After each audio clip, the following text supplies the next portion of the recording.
All right, welcome to The Explainer. Today, we're going to tackle a topic that's, well, absolutely critical for any business leader out there: cloud security.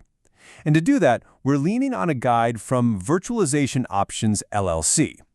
Now, these folks are a technology research firm, and what they do really well is break down super complex tech stuff for executives, just like you. So we're going to get right to the clear, actionable takeaways you need to know. So let's just jump right in with the big one, the question every single leader should be asking themselves. Because let's be honest, the answer to this one directly impacts your business, your good name, and yeah, your bottom line. Okay, so first things first, what is cloud security?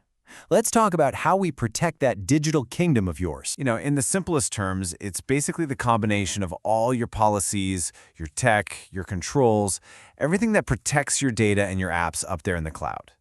I like to think of it as a digital fortress, It's the thing that guards your company's crown jewels. So security really comes down to these three core pillars. First, you've got data protection. That's keeping your information safe and sound, uncorrupted. Then there's secure access control, which is all about making sure only the right people can get to the right stuff. And finally, network security, defending all the pathways that connect everything. You've heard it a million times, but it's true. A chain is only as strong as its weakest link. If one of these pillars wobbles, the whole thing can come crashing down. All right, the major threats. Time to understand the enemy. So, that guide from Virtualization Options LLC really hones in on four big ones. You've got your classic data breaches, then account hijacking, but also insider threats, which can be accidental or malicious, and finally, DDoS attacks. That's when attackers just flood your systems with so much traffic that everything grinds to a halt. Each one of these is a serious, serious danger to your business. Okay, let's really unpack this. What happens when a threat like a data breach actually succeeds? To really get a feel for the real-world pain, let's just zoom in on that one. Because when a data breach happens, trust me, it's not just an IT problem. It's a full-on business catastrophe, and it hits you in waves. The first wave, it's always financial, and man, is it painful. You're talking about regulatory fines, huge costs to fix everything, and of course, lost revenue because your customers start getting nervous. And then comes the next hit, the one that can hurt even more: your reputation. You lose something that's just priceless. That trust you've spent years, maybe decades, building with your customers and partners, it can be shattered, just like that. And getting it back is a tough, uphill battle. And the final blow? The whole business can just grind to a halt. We're talking total disruption.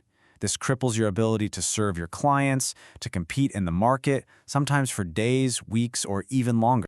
Okay, I know this sounds pretty alarming, but here's the good news. You are not in this alone. But, and this is probably the single most important thing for any executive to get, it's a partnership. You have a huge role to play. So here's the deal. It's called the shared responsibility model. Think of it like this. Your cloud provider, they're responsible for securing the cloud's foundation. The physical data centers, the network hardware, all that core stuff. But your job as the customer is to secure what you put in the cloud: your data, your applications, and who gets to access them.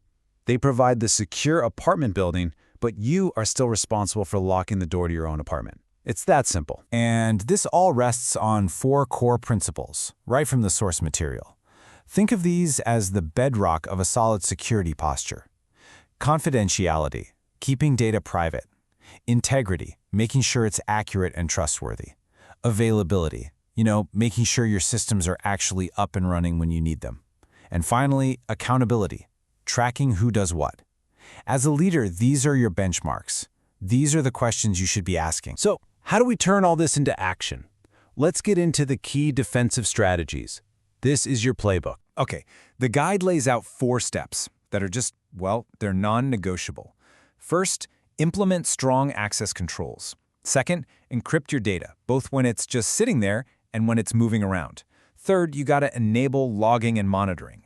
And fourth, regularly update and patch your systems. See the logic here? You control who gets in, you protect the crown jewels, you watch what's happening, and you keep your walls strong. These 4 things alone will block the vast majority of attacks out there. Let's just double-click on that first step for a second. Strong access controls. This isn't some vague, fuzzy goal. It means real, specific actions. Like the least privilege principle. Only give employees the absolute minimum access they need to do their job. Nothing more.